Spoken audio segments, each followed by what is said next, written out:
This is a screencast introduction to the Moodle site for Faith Formation and Spirituality, Family Spirituality, CHM 572H, an August hybrid for 2020. This course opens online Monday, August 3rd. As you can see here in our welcome block, there's a photo of me if you don't know me, my email address, and AMBS phone number, which is currently coming to my cell phone. So those are emails, probably the best way to get in touch with me. Section links for this class will transport you to each of the weeks. This will be more useful to you later in the course. Required textbooks are listed here. And in order to access this course, you will need to check the AMBS course policies, meaning you have read them. And also check the affirmation of academic integrity, which means that you are registered for this course, that you have read the course policies, and that the work that you submit will be your own. That will open the rest of the course to you. Here in the welcome block, I have a number of items of interest throughout the course. The first is the syllabus, which I had opened, that's not it, earlier. So let me scroll up to the top of that.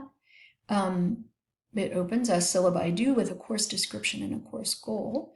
And I organize my syllabi in terms of core competencies. So these are skills that you will demonstrate that allow you to meet the course goal.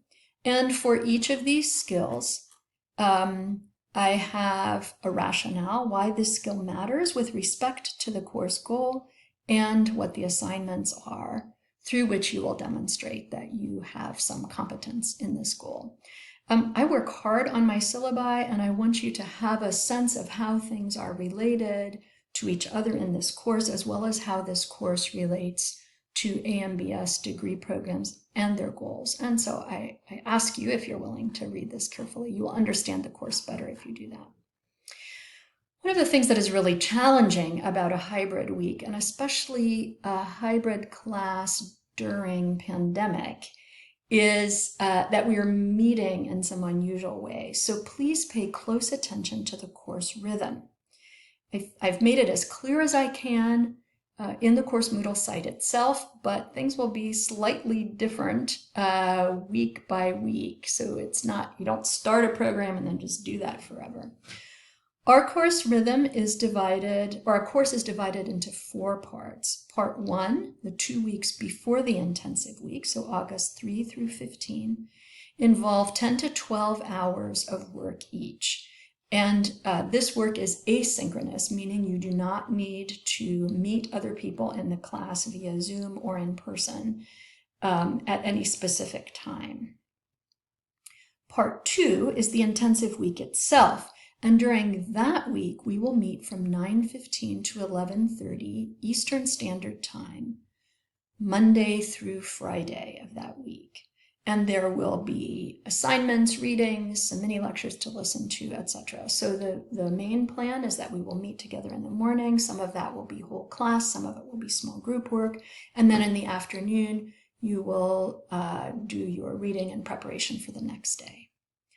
Part 3 are the 2 weeks after the intensive week. So the last week in October and the first week in September. And there again, there are mostly asynchronous work. So mostly you're working on your own with a few synchronous or Zoom meetings. The first of which that I really want to call your attention to is a meeting on Monday morning, August 24, from 10:30 to 11:30 Eastern Standard Time. And the reason that we are meeting that day, which is unusual, is an important guest speaker is not able to meet us during the hybrid week because of her own schedule. This is Kathy Meyer-Reimer. She's a professor of education at Goshen College, and she is an expert on children's Bibles. And she does a terrific presentation on children's Bibles that I didn't want you to miss. If at all possible, join that meeting in real time. I will also be recording that Zoom meeting, so if you are working or can't free yourself up, that recording will be available to you. During these 2 weeks, I will also be assigning you some small group work to do, and the groups will form and decide on their schedule during the hybrid week, so we're all coordinated with that. And then after those 2 weeks, where there's some synchronous and asynchronous work, then during most of the month of September, you will be working all by yourself on your own timing, working on your final project or final paper, so the major assignment of the course.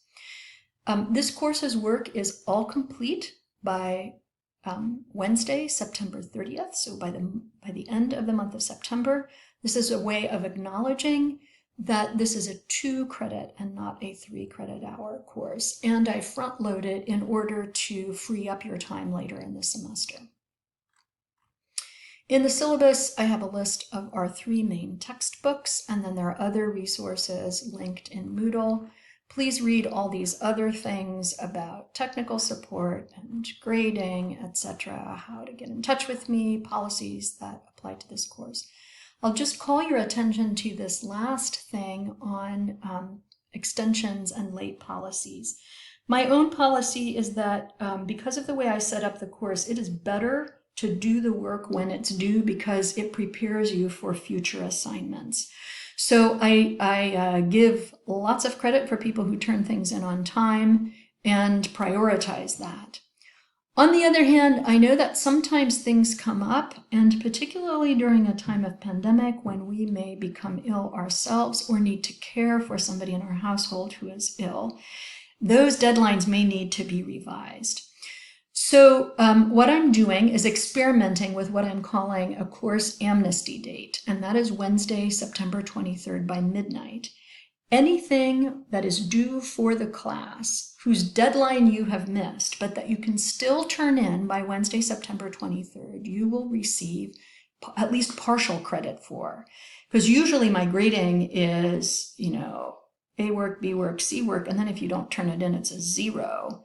And C work is 70%, and there's a big difference between 0 and 70%.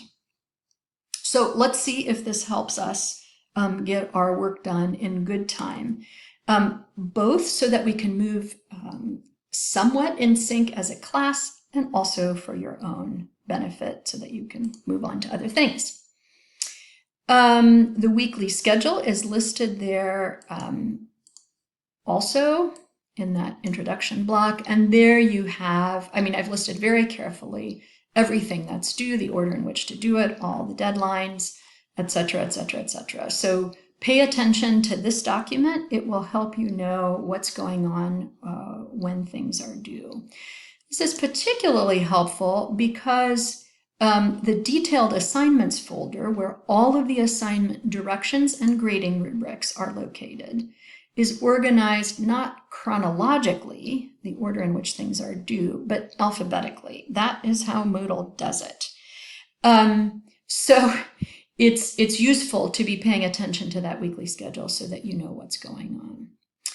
I want to particularly call your attention here to this child-adolescent observation and interaction assignment because it is coming, it's something you need to do during the 2nd week of this course, and there's a little prep involved. So I want you to be aware of it earlier rather than later. What I'm asking you to do near the beginning of this course is to observe an actual child or adolescent, and then to make a record of that observation as a way of focusing the way you think about our class around a particular child rather than thinking in broad generalities. You may choose any child who is in your orbit. So this could be a neighbor. If you are a parent, your own child, or a grandparent, it could be your grandchild, somebody in your extended family, a nephew or a niece, or a child in your congregation. And as I mentioned here, please get permission to observe or interact with this child from the child's parents. And if it's an older child, obviously check with the child, him or herself. I'd like you to spend between 30 minutes and up to an hour with this child or adolescent, and then report on what happens, what the child does, what you do, what other people do, what gets said, and then your reflections on that. And then to fill out this observation form. And don't spend more than 1 hour filling out the form. This is not a record of every single thing that happened or was spoken. It's a way of being specific and concrete about your interactions.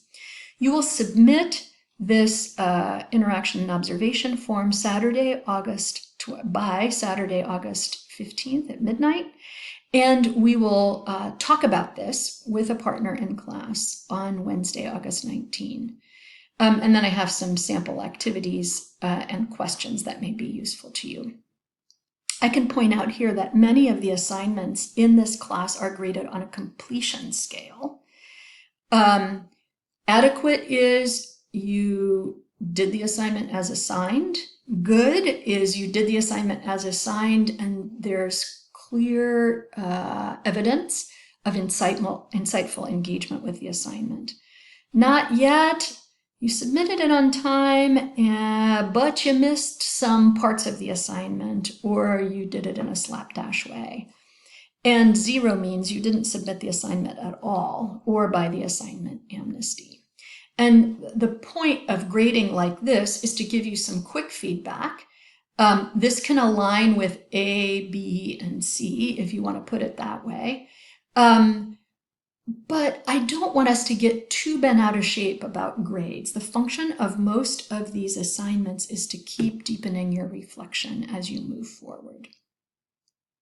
I want to point out one last thing in our course Moodle site that may be of use to you, and that is the Study Helps folder. There's information there about how to read, as well as netiquette, which is how to comport yourself online in forums, how to write. And then just take a quick look here at the first block, so the week of August 3rd. You can see that you can just move down through the course, do things in the order in which they are listed. If you want to, you can check things off when you have completed them. That's a way of keeping track of your work. I include transcripts of all my mini lectures and course introductions if you like to have a written record. Some of my students open the document and read it as they listen to the mini lecture. Others listen to the mini lecture as a way of just letting it flow over them, and then they refer to these transcripts as a way of checking whether they have everything that they need. Please don't hesitate to get in touch with me if you have any questions, and I look forward to our time together in this course.